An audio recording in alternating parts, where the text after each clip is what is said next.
Halo, kembali lagi di Dengar Bareng Dengar Rupa. Pada episode kali ini, kami masih membacakan buku Seni Rupa Modern Indonesia, Esai-esai Pilihan.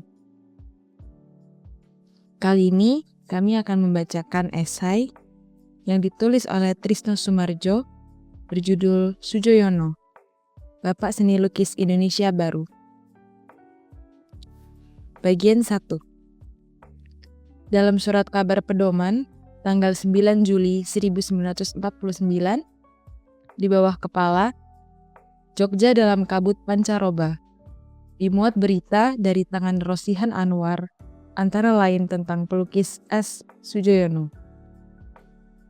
Kami bergirang hati bahwa makin lama makin banyak para wartawan memperhatikan peristiwa-peristiwa yang mengenai kesenian, serta menganggapnya cukup berarti, tak kalah dengan kejadian-kejadian penting yang mengenai politik. Tapi di samping kegembiraan itu, mendesak pada kami kesedihan tentang keadaan diri pelukis tadi, yang dalam kekacauan zaman, pada aksi polisionil kedua ini, telah kehilangan ayahnya dan semua lukisan-lukisannya. Kehilangan ayah bagi seseorang adalah hal yang tak mungkin ditolong lagi. Tapi juga kehilangan lukisan-lukisan Soejoyono pun bagi masyarakat adalah hal penting yang tak dapat ditolong. Maka dalam ikatan antara si pelukis dan masyarakat inilah, kami hendak mengenangkan sedikit pribadi Soejoyono sebagai seniman dan manusia. Soejoyono, the artist who gave new life to Indonesian modern painting. Soejoyono's name will probably be remembered forever in the history of Indonesian art as the man who gave new impetus to modern painting. As early as 1937, hence before the Japanese invasion, Soejoyono started propounding new ideas on the technical, visional, and philosophical sides of modern painting. And his influence began already to be widely felt. His activities not only gave birth to numerous beautiful paintings, sketches, caricatures, and posters, but also resulted in the establishment of schools of art. They also led people to write essays and criticism on painting. It is from him that many of the new generation of painters have got their education. In 1947, in an outburst of activity, 25 artists, under his leadership, made a great many documentary painting, depicting the great Indonesian struggle for freedom. Regretfully enough, however, this valuable collection got destroyed during the recent fights against the Dutch. Soejoyono himself lost all his paintings, and he lost his father too. This is indeed a great loss, not only for Soejoyono, but also for the Indonesian world of art. Up to now, Soejoyono has been regarded as the greatest painter in our country, which does not, however, prevent him from being also the poorest. He is indeed poor that he can be hardly buy any decent shoes. Seniman dan masyarakatnya. Di tengah-tengah peletusan serta kegairahan politik dan militerisme yang di dalamnya tanah air kita di tahun-tahun belakangan ini seakan-akan tenggelam, maka banyak soal-soal lainnya yang penting-penting jika dipandang dari sudut kebudayaan, tak mendapat perhatian umum yang sewajarnya. Karena ini, dan terutama adanya keterbelakangan masyarakat kita dewasa ini, maka hal ihwal seni lukis misalnya, hanya terbatas pada beberapa golongan kecil, di mana golongan terpadu dari manusia-manusia yang sedikit banyak berpadanan paham. Maka gerombolan itu dengan tak leka-lekanya telah berusaha mengikatkan tali semangat jiwanya pada kalangan khalayak yang luas. Imbunan tugas-tugas yang diharuskan oleh keadaan kepada sesuatu gerombolan kecil, bahkan pada orang seorang, karena kekurangan ahli di kalangan kebudayaan ini telah dijalankan dengan tiada paksaan dari luar, melainkan karena paksaan dari batin sendiri, yakni keinsafan dari diri seniman yang hidup dan bekerja di dalam untuk masyarakatnya. Di mana alam pikiran masyarakat masih jauh terbelakang dari alam pikiran ahli pikir atau seniman. Hal ini berarti bahwa ahli pikir atau seniman itu dalam hal kebatinannya terpencil dari khalayak. Sedangkan hal kebendaan yang diperlukan untuk hidup sehari-hari tak dapat dijamin oleh hasil kerjanya sebagai ahli pikir atau seniman melulu, karena belum atau sedikit sekali dihargai oleh publik. Maka hidupnya seperti tergantung antara bumi dan langit, di mana angan-angannya hendak membubung ke angkasa. Kakinya yang menopang perutnya menarik dia ke bumi, terpaut pada tanah. Jiwa dan jasad yang kepentingannya banyak bedanya itu menyebabkan seniman seakan-akan hidup secara dualistis. Ia adalah orang yang hidup di dua dunia ciptaannya dan dunia seadanya. Dunia ciptaannya hanyalah miliknya sendiri, di mana ia menjadi raja, menjadi Tuhan sekalipun. Di situ ia tak usah berkompromi dengan siapa saja. Dunia seadanya ialah tempat ia mengisi perut, tempat ia membagi kepentingannya dengan kepentingan orang lain. Berhasil atau tidaknya ia mengemudikan jejak langkahnya di kedua dunia itu, ini tergantung pada pribadinya, yakni intisari dari segala cita-cita, pengamatan, serta pengalamannya. Di sini Soemarjo melampirkan beberapa lukisan Soejoyono di halaman 25, melampirkan karya Soejoyono yang berjudul Seko Pejuang yang dibuat pada tahun 1948. Lanjut. Seniman tak boleh berkhianat pada dunia ciptaannya itu. Pun tidak di mana ia bisa memetik keuntungan yang bersifat kebendaan.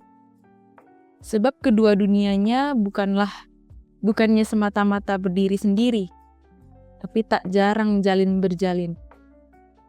Dan banyak hal di dunia fana ini yang bisa menyimpangkan seseorang dari cita-cita, karena gemerincingnya uang.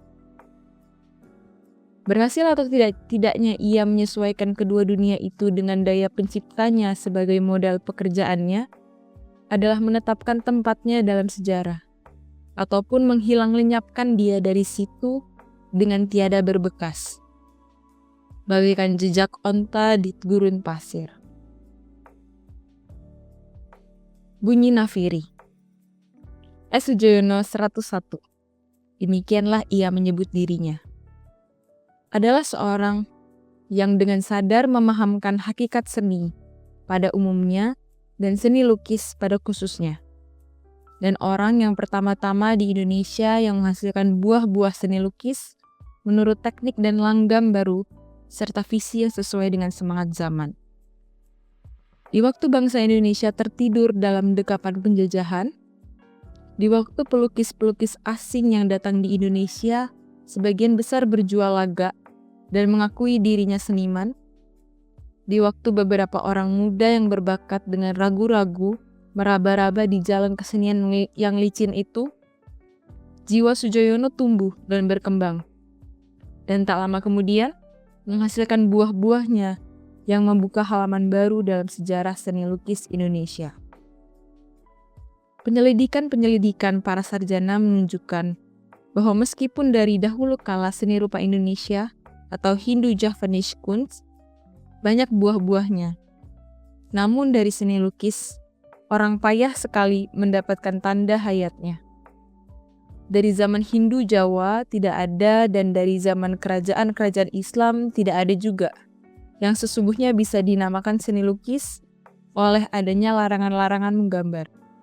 Sisa-sisa dari wayang beber sebagai hasil seni kerakyatan yang diketemui sedikit, bisa kita anggap sebagai hasil seni lukis di tanah air kita yang tertua.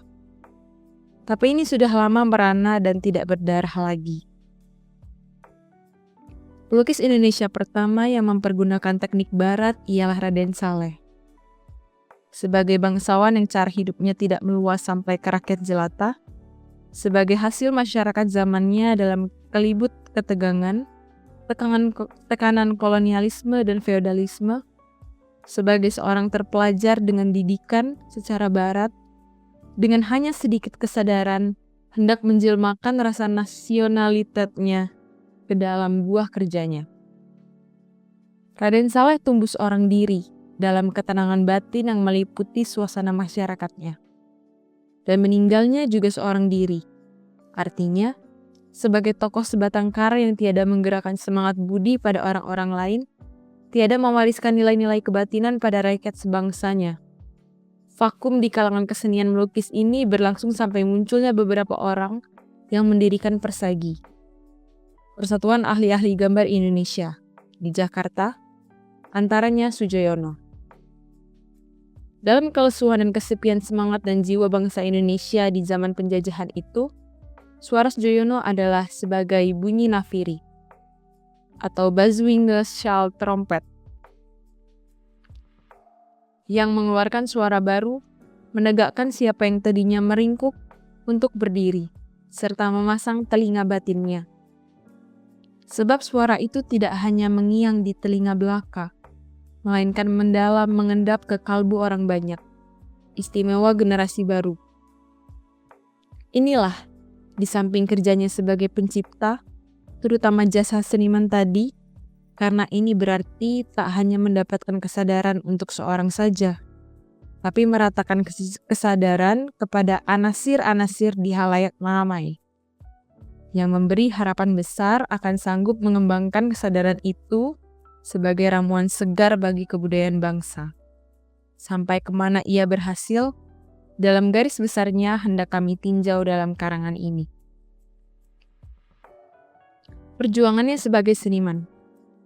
Semangat zaman sewaktu tahun-tahun sebelum invasi Jepang adalah penerusan dari apa yang kami sebut di atas. Bangsa Indonesia waktu itu umumnya hanya pandai mengambil dari barat apa yang kelihatan di panca indera, sedangkan nilai kebatinannya tak diselami sampai mendalam. Tambahan pula pada kaum terpelajar telah meresap pengaruh hidup secara materialistis, sedangkan akhlak dan kerohanian menurut ajaran Timur sudah ditinggalkan atau dikaburkan, dengan sengaja atau tidak. Hal ini adalah berkat pendidikan di sekolahan yang memajukan pengaruh-pengaruh itu ke arah keintelekan, kebendaan, dan egoisme yang mementingkan diri sendiri secara merata tanah, atau opervlagi, artinya dangkal. Dalam seni lukis, hal individualisme yang tak sehat seperti ini menghasilkan orang-orang yang belum mencapai sari dan hakikat seni, dan menggunakan fak mereka sebagai sumber perdagangan. Demikianlah seluruh keadaan di masyarakat mendorongnya ke arah membudak pada kemauan orang lain, yakni publik, pemesan, kaum pelancong, turis, serta tiada mempelajari seluk-beluk kesenian dengan sungguh-sungguh. Pelukis-pelukis asing yang datang di Indonesia pun kebanyakan tak beda tabiatnya. Dan memang mereka banyak memberi pengaruh. Melepaskan diri dari pengaruh-pengaruh buruk itu bagi seseorang berarti menemukan hakikat seni dan individualisme yang sehat, serta berani menempuh perjuangan untuk cita-cita yang telah disadarkannya. Sifat-sifat seni lukis dan seni rupa umumnya yang diwariskan oleh sejarah di tanah air kita yang bisa memberi pengaruh jelek, yakni kalau orang salah menggunakannya, dan hal ini terjadi bila mana orang bersifat membebek saja dengan tiada darah kreatif, ialah poin A. Dalam sifatnya yang berupa kedaerahan ada bersifat provinsialistis dan berada dalam ketegangan, dalam cekaman feodalisme, kemujaan pada dewa-dewa, dan kemudian raja-raja dan nabi-nabi. Poin B. Dalam hal teknik banyak yang terbatas pada simbolik dan stilistik, mengesankan pengaruh animisme, mistik, dan kemudian pancaran kebatinan sesuatu rakyat dari kurun zaman yang lampau dalam alam pikiran yang mistis dan feodalistis. C. Dalam motif-motifnya acapkali terbatas pada sesuatu atau beberapa objek yang digemari umum atau didesakkan oleh agama.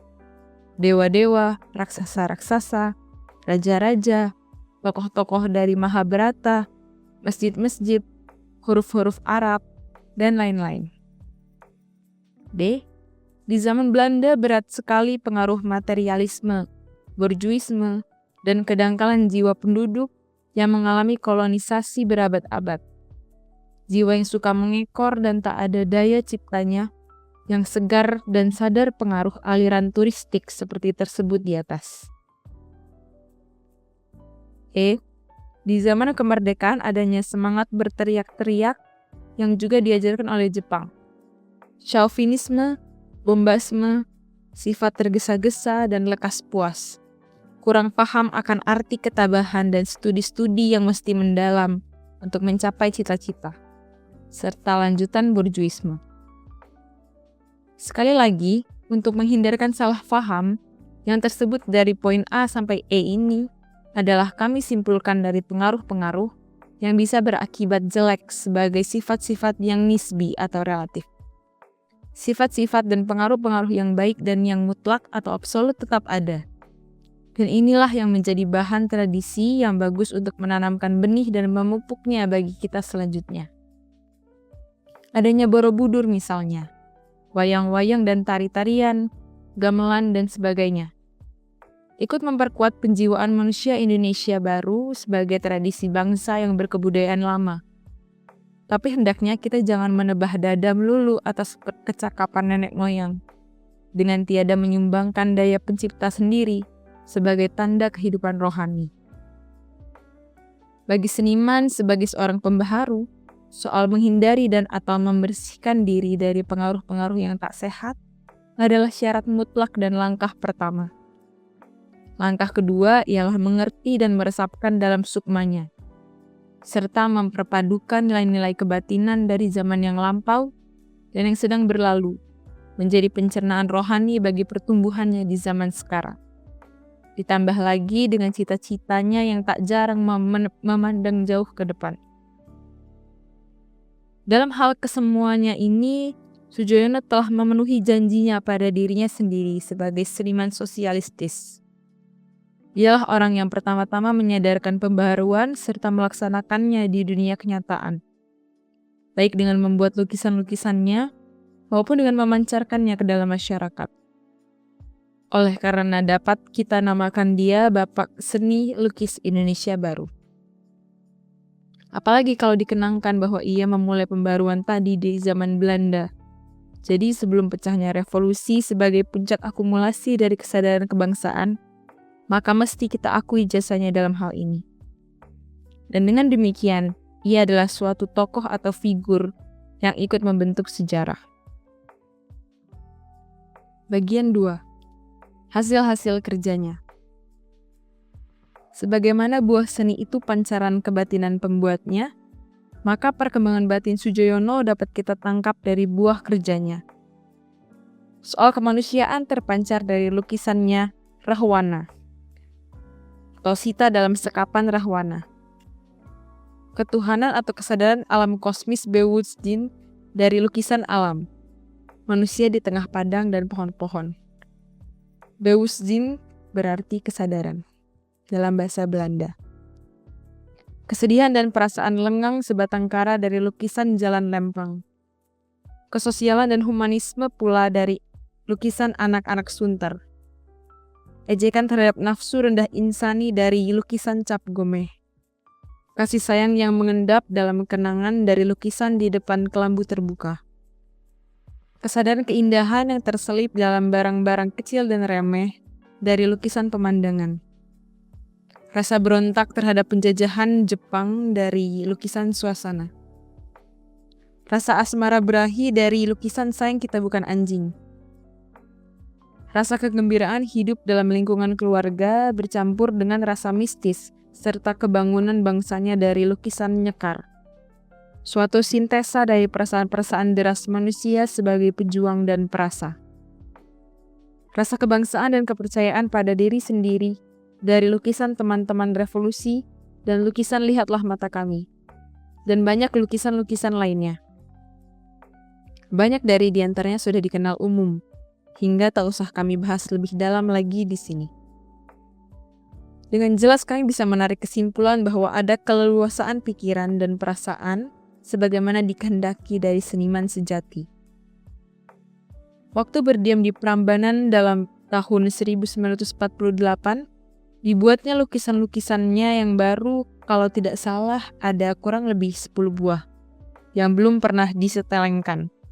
Steleng artinya pameran, dari kata stelling dalam bahasa Belanda. Belum pernah halayak menyeri kelezatan, kebenaran, dan keindahannya. Maka gerakan Belanda kedua ini menghilang lenyapkan hasil-hasil kerjanya yang gemilang ini. Ikut lenyap pula patung-patung yang dipahatnya dari batu sungai.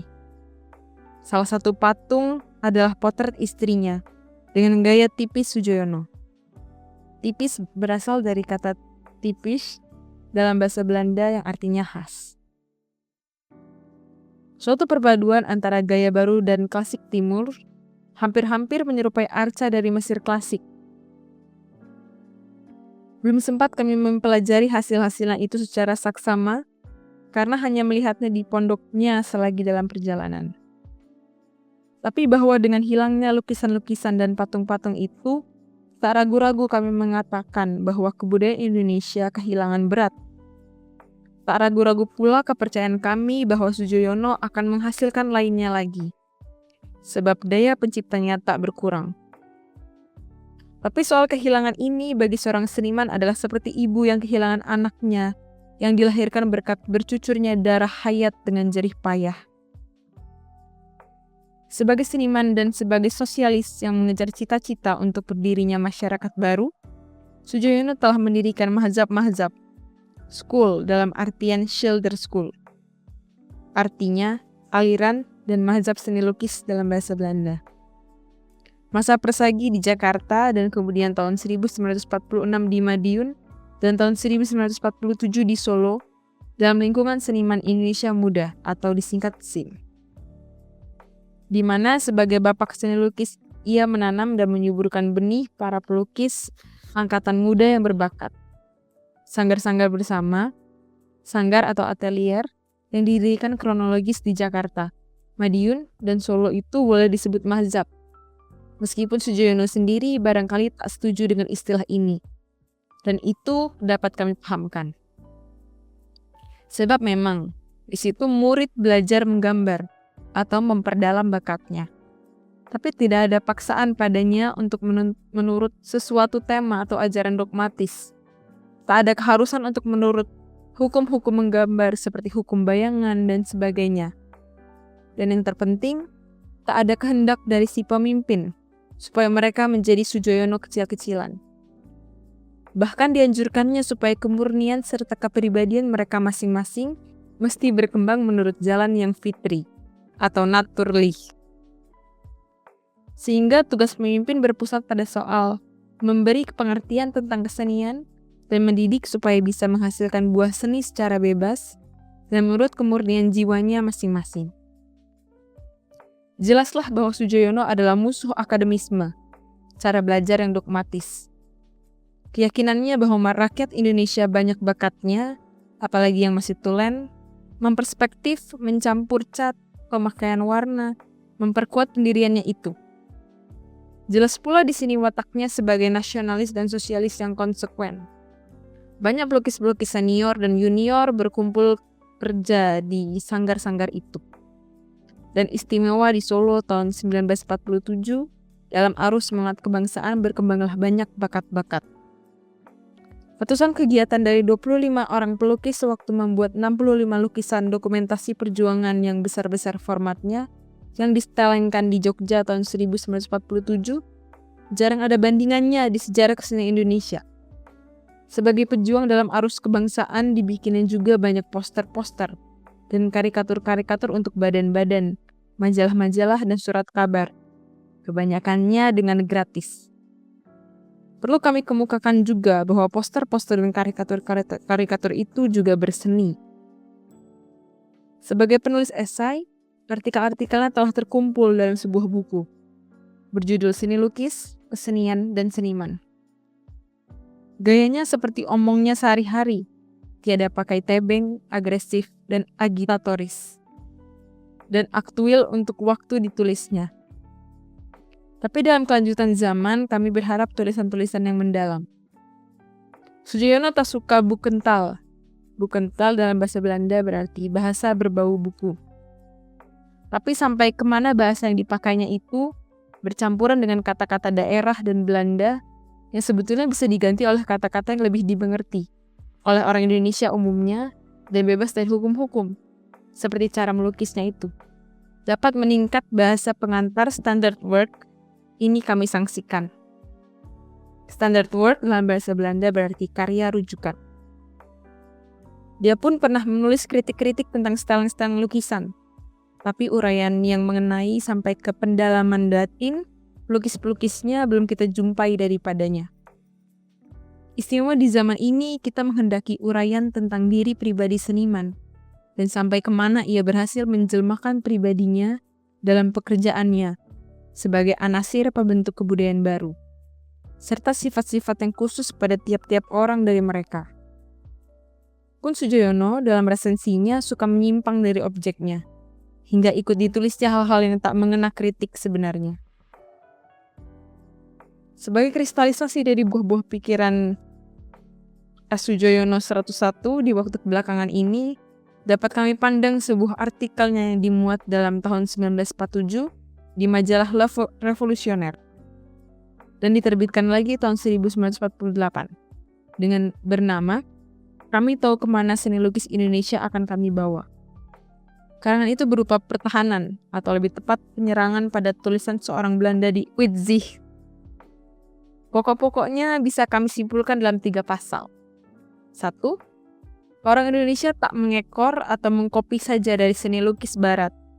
Akan tetapi, kebenaran-kebenaran dari teori-teori Da Vinci, Dürer, Cézanne, dan lain-lain dirasakan sebagai suatu pengalaman atau bella finis. Sampai pada impresionisme, ekspresionisme, dan surrealisme oleh kekuatan jiwanya sendiri, tidak karena adanya Kokoschka, Klee, Munch, Chagall, Utrillo, dan lain-lain.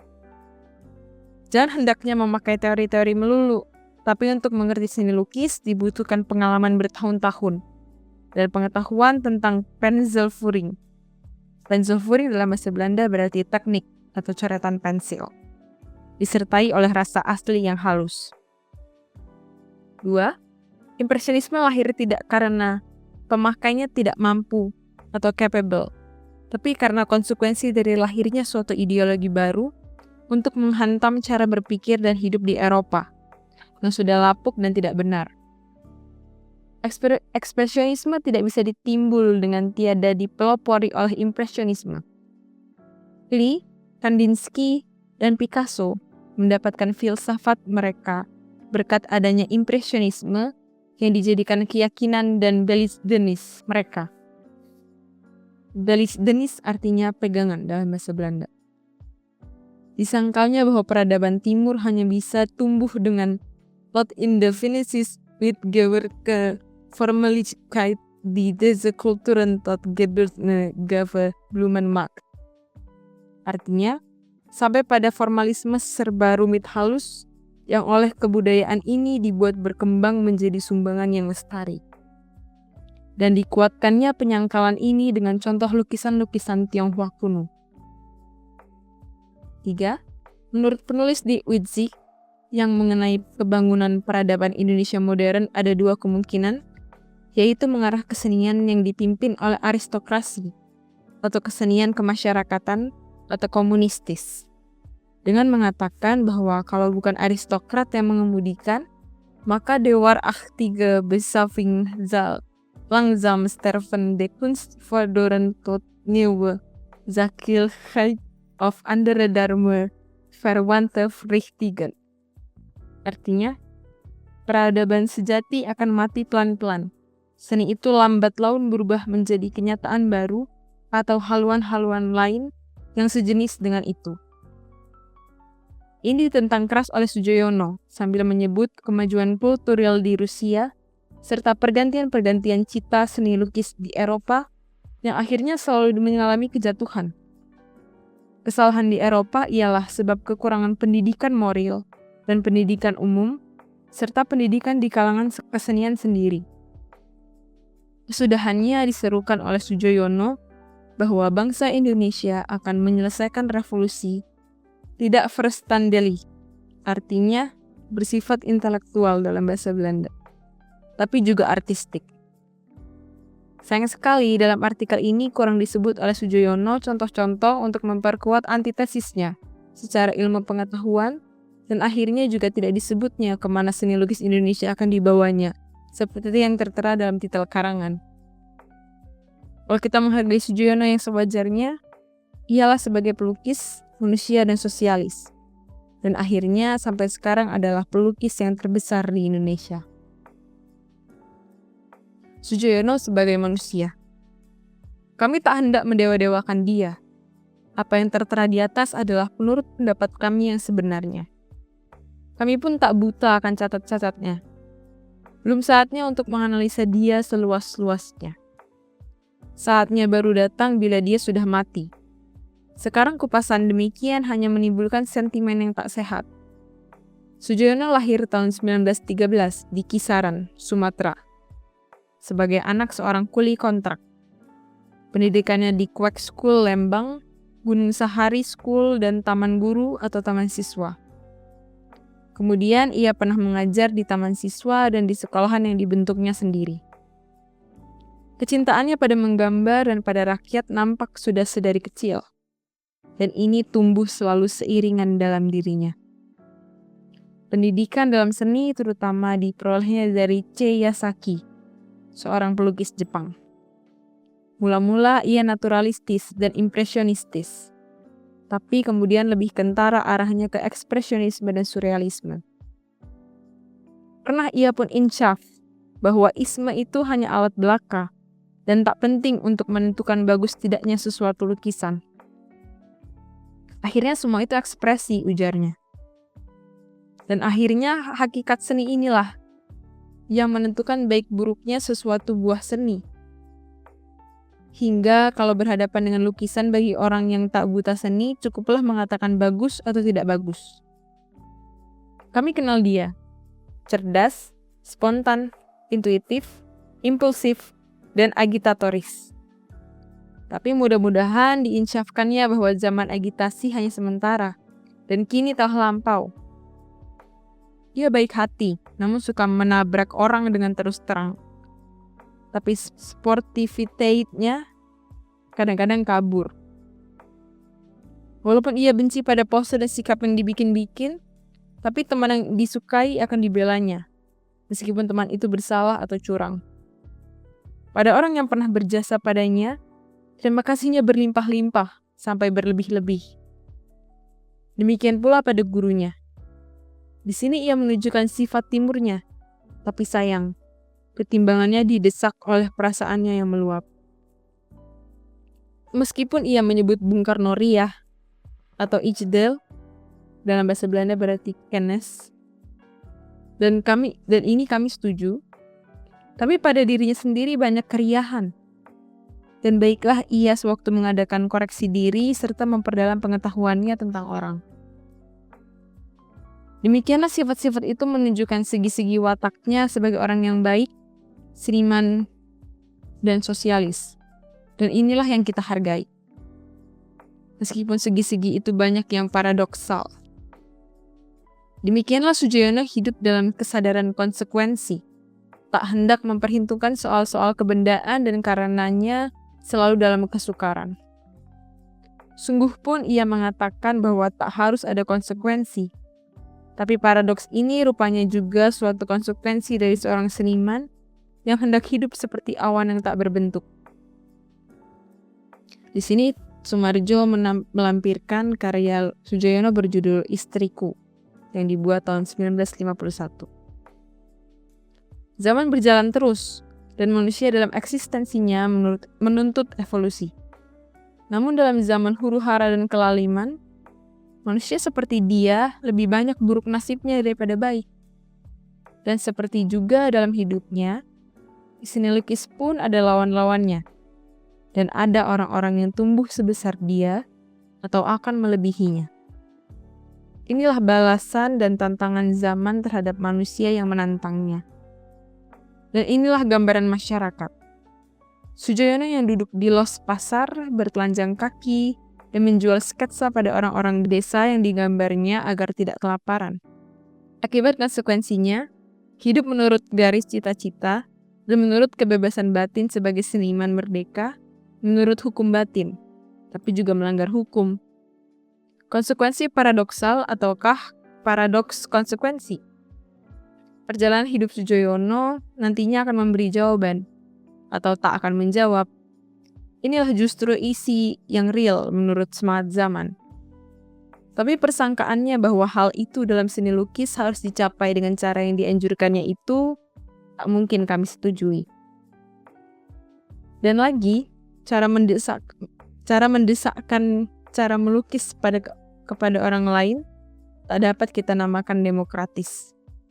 Andai kata ia pemimpin yang sungguh-sungguh membawa cita pembaruan, orisinil lagi besar, maka orang lain akan menganutnya tiada dengan anjuran secara demagogis.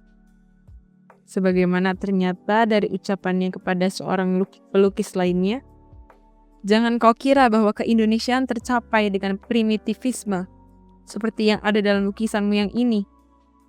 Teruskanlah lukisanmu yang lain itu, yang secara realistis. Alangkah bedanya dengan Picasso yang beranggapan, kalau mereka meniru saya dan karenanya mendapat akibat yang tak diinginkan, itu salah mereka sendiri.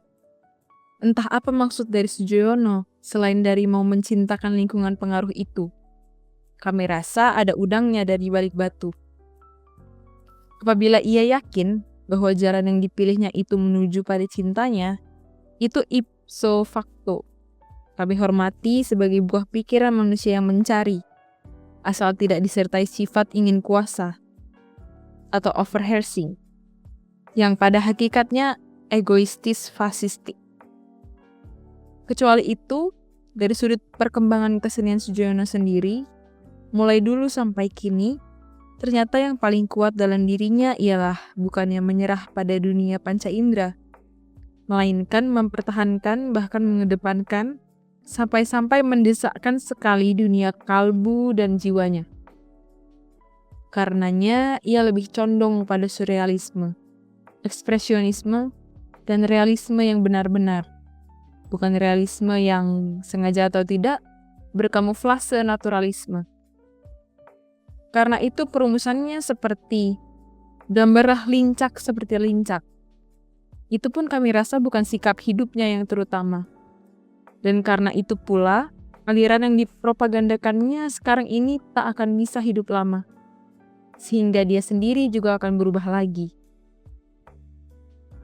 Ternyata bahwa Sujoyono tak hanya kurang pengetahuannya tentang manusia, mensenkenis, tapi ia pun dalam hal ini tak mengenal awaknya sendiri. Pada sewaktu-waktu dia akan sadarkan ini.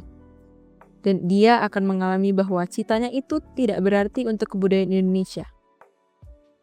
Soal lainnya yang menggerakkannya untuk kampanye ini ialah keinginannya hendak mengadakan sanering dengan realisme. Baca naturalisme. Itu ia berharap bisa memisahkan kaum pengadu untung, avanturir, di lapangan seni lukis dari kaum pelukis sejati. Karena orang yang tak bisa menggambar lincak persis lincak, dengan kata-kata lain, tidak menguasai teknik, itu, menurut anggapannya pasti bukan pelukis, dan tidak pantas disebut begitu. Dengan syarat simplistis ini, ditentukan olehnya diploma pelukis. Kami mau melupakan bahwa ini bertentangan dengan apa yang dilansirnya dahulu. Kami ingat bahwa pendirian manusia pun pantarei, berubah. Kami mau melupakan bahwa Sujoyono dulu anti-akademisme. Tapi kami tak dapat, tak mau, dan tak boleh melupakan bahwa nilai seniman tak mungkin ditentukan oleh diploma tersebut tadi. Kami tak boleh membiarkan saja orang yang bermain-main dengan konsekuensi secara sembrono. dan bagaimana dan di mana rasa tanggung jawab Soejoyono terhadap calon-calon pelukis dulu yang didiknya secara anti-akademis.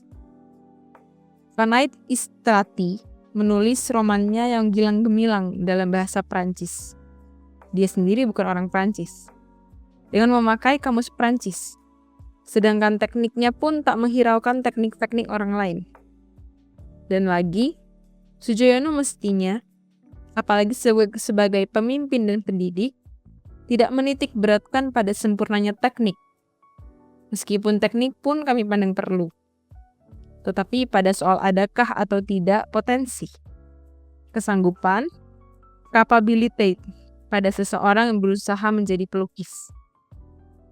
Kalau bakat, intelijensi, dan kemauan ada, maka soal mengejar teknik sampai sempurna hanyalah soal waktu. Sebab teknik dengan tiada disertai potensi adalah dangkal dan hampa seni. Semuanya inilah meminta bertanggung jawab pada Soejoyono. Dan kami sayangkan sangat kalau ia bersikeras meneruskan hal-hal yang tidak semestinya. Karangan ini hendak mengingatkan padanya, dan kami jaga supaya tidak mengenai acara saksi, personil. Karena soal yang tak disadarkannya itu telah ada yang merugikan perjuangan kebudayaan. Sedangkan dia sendiri maksudnya berusaha menyehatkannya. Sampai sekarang kami dapat angkat topi terhadap Soejoyono mengenai seni lukisnya. Tapi selebihnya dari itu, mengenai cita, filsafatnya, dan sebagainya, kami lebih baik menempatkan lagi topi itu di atas kepala.